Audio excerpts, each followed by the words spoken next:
Assalamualaikum warahmatullahi wabarakatuh. Perkenalkan, saya Rahma Cahyarini Wijaya dengan NIM 53024-22088. Saya dari program studi Pendidikan Teknik Informatika dan Komputer.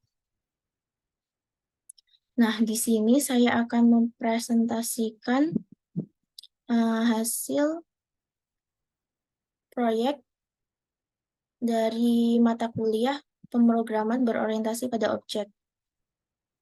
Nah, di sini saya dari kelompok 9 mendapatkan studi kasus tentang pengembangan sistem informasi paket service. Nah, apa sih ini isinya? Jadi, saya telah merancang sebuah sistem pengiriman jasa paket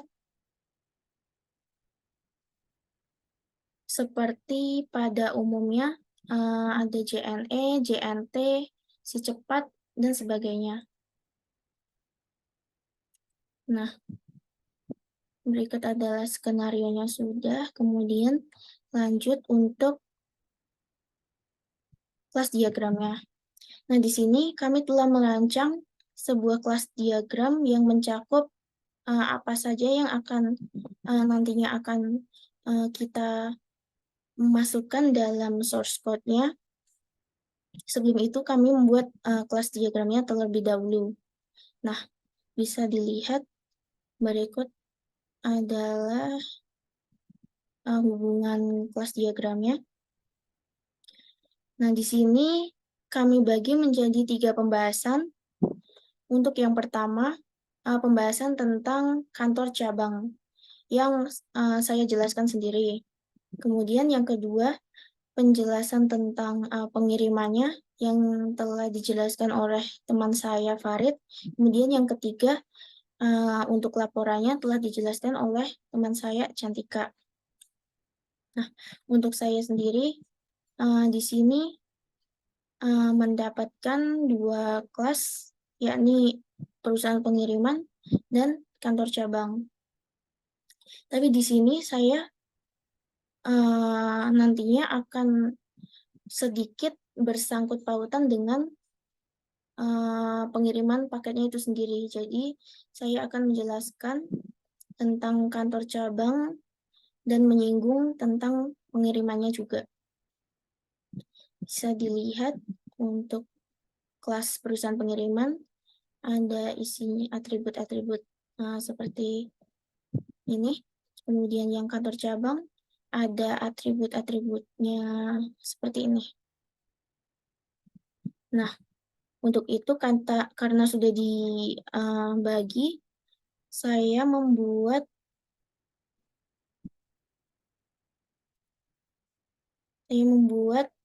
diagram kelasnya sendiri.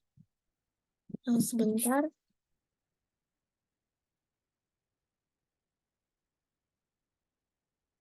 Nah,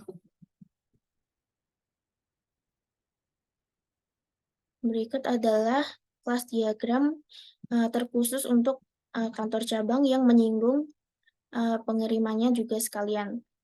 Nah, di sini saya menggunakan ada 1, 2, 3, 4, 5, 6 kelas. Untuk yang pertama ada kelas perusahaan pengiriman. Nah, jadi dalam kelas ini merepresentasikan perusahaan pengiriman, kemudian di dalamnya ini memiliki atribut seperti nama, alamat, telepon, dan email. Semuanya ini bisa disebut sebagai atribut. Kemudian yang bawahnya ini ada init.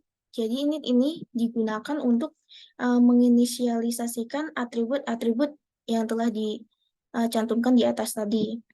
Kemudian ada str. Ini menghasilkan representasi string dari objek perusahaan. Nah, itu. Oh ya, untuk ini yang bertanda minus, ini artinya menunjukkan bahwa atribut atau metode ini bersifat private atau pribadi. Kemudian yang bertanda plus ini atributnya memiliki sifat publik. Nah, lanjut ke kelas yang kedua, ada kelas karyawan. Bisa dilihat untuk atributnya ada wilayah dan karyawan. Jadi kelas karyawan ini mewakili karyawan perusahaan dengan jumlah karyawannya di berbagai wilayah. Nah, ini untuk atributnya. Kemudian init, ada ini juga STR, sama penjelasannya dengan yang di atas. Kemudian lanjut, yang ketiga ada kelas kantor cabang yang berisikan atribut nama dan lokasi. Oke, lanjut. Yang kedua ini, yang keempat. Ya, yang keempat ada kelas kantor cabang-cabang. Jadi ini merupakan subkelas dari kantor cabang atau bisa disebut istilahnya inheritance atau mewarisi dari kelas kantor cabang ini atau bisa disebut anaknya ya. Nah, dalam kelas kantor cabang-cabang ini memiliki atribut bisa dilihat ada nama, lokasi, dan nomor telepon. Kemudian lanjut saja untuk kelas paket. Nah, kelas paket ini digunakan untuk merepresentasikan paket yang akan dikirim. Jadi di sini ada atribut-atributnya, bisa dilihat ada nama sampai resi, kemudian ada riwayat pengiriman, lanjut ada init sama seperti tadi, kemudian ada generate resi. Nah, generate resi ini digunakan untuk menghasilkan nomor resi unik berdasarkan waktu pembuatan atau data saat dimasukkannya itu langsung ketika data dimasukkan maka resi akan terbuat otomatis. Kemudian ada metode kirim. Jadi metode kirim ini digunakan untuk mengatur status pengiriman paket saat dikirimkan dari satu kantor cabang ke kantor cabang lainnya. Kemudian ada terima, yakni untuk mengatur status pengiriman paket saat diterima. Yang terakhir ada STR, yakni string merepresentasikan string dari objek paket tersebut. Kemudian lanjut, yang terakhir ada kelas riwayat pengiriman. Jadi pada kelas ini digunakan untuk melacak riwayat pengiriman. Ketika data-datanya sudah dimasukkan pada kelas-kelas sebelumnya, semuanya itu akan tampil di riwayat ini nantinya. Semua data yang dimasukkan akan tercantum di sini. Nah, oke. Lanjut untuk diagramnya sudah selesai, kemudian ke codingannya. Nah, berikut adalah codingannya yang telah saya buat. Di sini saya menggunakan Python. Lanjut untuk yang pertama ada import datetime dan import OS. Jadi import ini digunakan untuk mengimport modul datetime dan OS untuk digunakan dalam keseluruhan program ini. Lanjut ada kelas perusahaan pengiriman. Seperti yang saya jelaskan tadi dalam diagram kelasnya, saya menggunakan kelas perusahaan pengiriman, kemudian kelas karyawan, lanjut ada kelas kantor cabang, di dalamnya atau mewarisi kelas kantor cabang-cabang lagi, kemudian ada kelas paket, dan yang terakhir kelas riwayat pengiriman. Nah, sebelum itu, untuk yang pertama ada kelas perusahaan pengiriman. Nah, jadi kelas ini akan digunakan untuk menyimpan informasi perusahaan pengiriman seperti nama, alamat, telepon, dan email. Nah, bisa dilihat dari ini, dev init. Nah, ini menjadi konstruktor kelas perusahaan pengiriman. Nah, jadi akan menerima parameter dari sini. Nah, kemudian akan menginisialisasikan atribut-atribut kelasnya dengan nilai-nilainya. Nah, lanjut ada str ini digunakan untuk mengembalikan representasi string dari objek perusahaan pengiriman. Jadi, akan mencetak informasi perusahaan ketika akan mencetak informasi perusahaan tersebut ketika diminta. Jadi simpelnya ini berisikan ini, kemudian ini untuk outputnya nanti yang akan tampil. Nah, ini untuk perusahaan sama dengan perusahaan pengiriman. Nah, yang di dalam kurung ini akan menjadi isi di dalam sini nanti, self nama. Nah, begitu. Untuk yang di bawah ini merupakan tampilan outputnya. Nah, ini ada perusahaan, ini mengambil dari sini untuk isiannya, kemudian akan menyatu dengan ini nantinya. Bisa langsung saya run saja. Maaf sebentar, ini ada yang salah.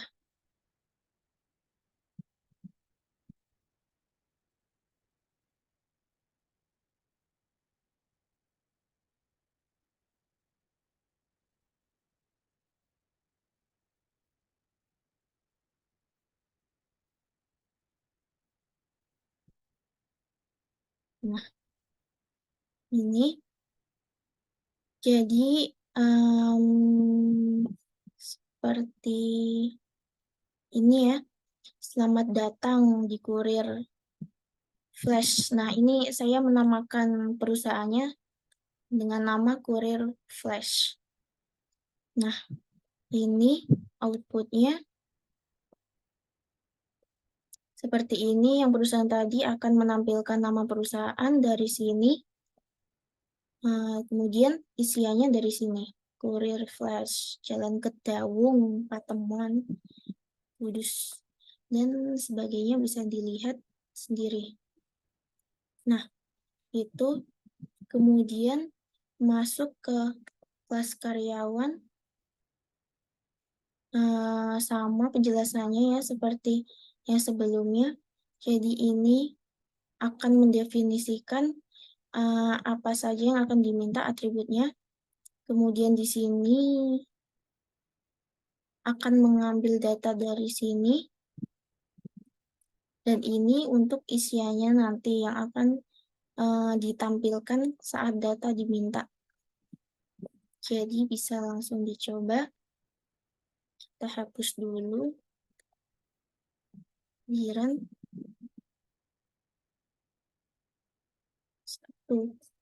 Nah, seperti ini kurang lebih tampilannya. Oke, lanjut. Untuk kantor cabang, ya seperti ini. Sama akan mengambil data dari sini. Untuk bisa dilihat juga untuk kelas kantor cabang-cabang yang mewarisi dari kelas kantor cabang, ini akan memberikan output telepon. Yang ini kantor cabang akan memberikan output nama dan lokasi, yang kantor cabang-cabang akan memberikan output teleponnya. Nah, lanjut, bisa dilihat saja, dinolkan.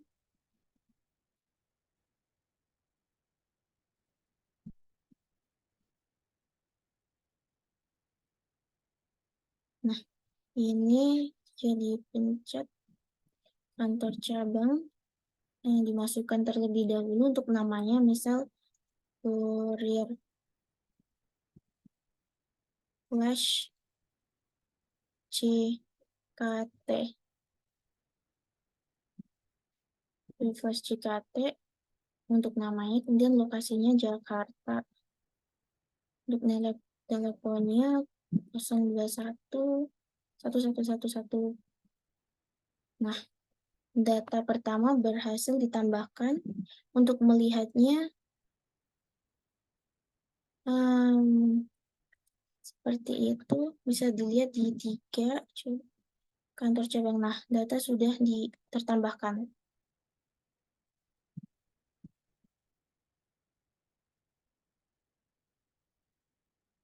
Nah, lanjut. Sudah pada kelas paket, ya sama, kurang lebihnya seperti itu. Riwayat, nah ini untuk tampilannya. Kita langsung saja. Tampilannya sama seperti tadi ya. Ini. Coba kita kembalikan.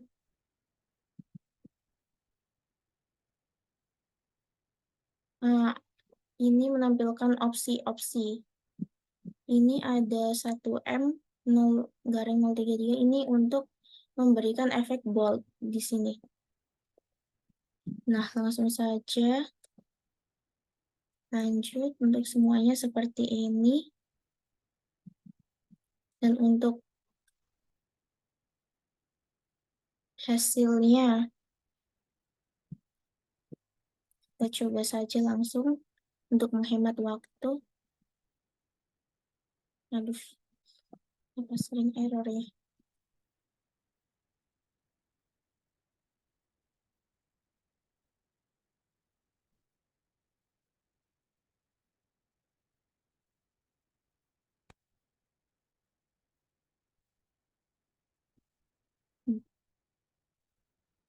Oke, langsung saja. Bisa kita lihat daftar karyawannya seperti yang sudah saya jelaskan tadi. Akan muncul seperti ini. Kemudian jika saya tambahkan kantor Kurir Flash CKT dari Jakarta, namanya 02111. Ya, next. Kemudian kita tambahkan lagi Bandung ya, misal Kurir Flash BNDK Bandung. Lokasinya di Bandung. Nomornya 02333. Nah, kita bisa lihat daftarnya di sini. Nah, sudah ada 2 yang sudah kita masukkan tadi datanya. Kalau sudah tercatat berarti sudah betul. Langsung saja kita kirim paket. Nah, pilih kantor asal. Untuk yang pertama kita akan milih dari Jakarta 1, kemudian tujuannya ke Bandung.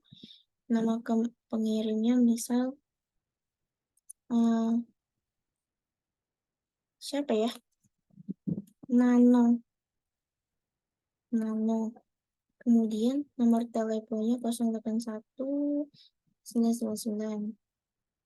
Daerah asalnya dari Jakarta. Nama penerimanya Boni. Nomor telepon 0818888. Daerahnya Bandung. Berat paketnya semisal saja, ini tidak terlalu penting juga. 6 misal 10. Nah, sudah langsung terbuat resinya. Di sini akan langsung terbuat. Kita langsung saja ya. Sudah oke, kita cek daftar resinya apakah sudah masuk. Nah, sudah masuk.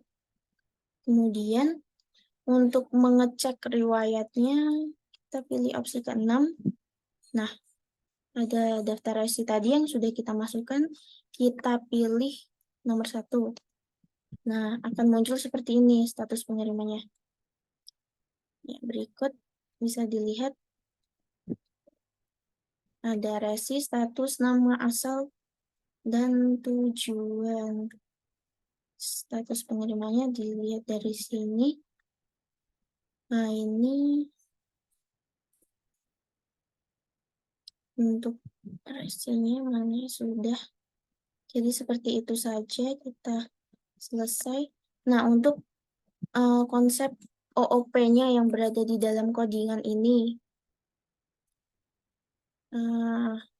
Jadi yang pertama saya menggunakan kelas. Sudah pasti ada kelasnya, yakni perusahaan, karyawan, kantor cabang, kemudian kantor cabang-cabang, kan kelas paket, kemudian kelas riwayat pengiriman. Itu yang pertama. Kemudian yang kedua, encapsulation. Dari datanya telah menggunakan atribut dan metode yang telah saya enkapsulasi, misalnya seperti ini nama, alamat, telepon dalam kelas ini. Jadi perusahaan pengiriman hanya dapat diakses melalui metode-metode kelas ini. Kemudian konsep OOP yang ketiga, inheritance, yakni pewarisan yang telah saya ulang-ulang dari tadi, ini kantor cabang mewarisi, kebalik, kantor cabang-cabang mewarisi dari kantor cabang, jadi menjadi subkelas dari kantor cabang. Sifatnya mewarisi dari kantor cabang, gitulah. Kemudian konsep OOP polymorphism. Jadi ada beberapa metode dalam kelas-kelas yang berbeda dapat memiliki nama yang sama seperti STR ini. Misal dalam kantor cabang dan kantor cabang-cabang ini berbeda. Sama penggunaannya menggunakan STR, tetapi dapat memberikan output yang berbeda. Oh, maaf. Ini STR dari kantor cabang, kemudian STR dari kantor cabang-cabang. Jadi ini nama, lokasi, kemudian ini tambahannya telepon, ada telepon begitu. Kemudian abstraction, konsep OOP abstraction. Jadi dalam kode ini setiap kelasnya mengabstraksi entitas tertentu. Jadi seperti perusahaan, karyawan, kantor cabang, dan paket. Kelas-kelas tersebut hanya menampilkan sebuah informasi yang penting dalam konteks entitas tersebut. Oke, lanjut. Ada konsep object instantiation. Jadi, instansi dari kelas dibuat untuk merepresentasikan objek yang sebenarnya dalam program ini.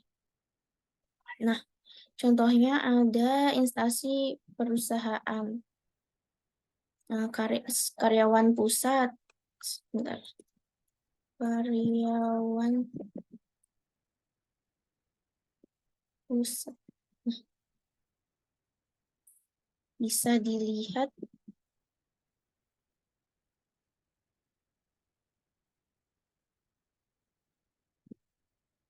jadi ada instansi perusahaan, karyawan pusat, kemudian sejumlah karyawan lainnya dibuat dalam program. Oke, lanjut. Ada metode calls, ya ini konsep masuk dalam konsep OOP juga. Jadi metode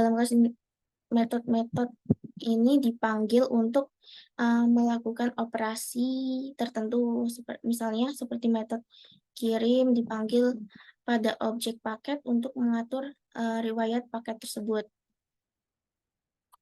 Oke, lanjut ada konsep use of list. Apa sih use of list ini? Jadi kode ini menggunakan list seperti kantor cabang list. Coba cek. Nah, kantor cabang list ini, jadi ini diterapkan untuk mengelola dan menyimpan data.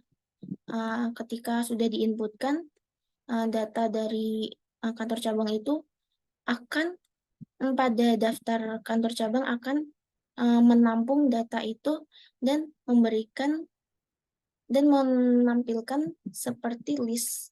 Misal data sudah ditambahkan yang pertama, ada nomor 1, data tersebut, kemudian tambahkan lagi ada data kedua, dan seterusnya.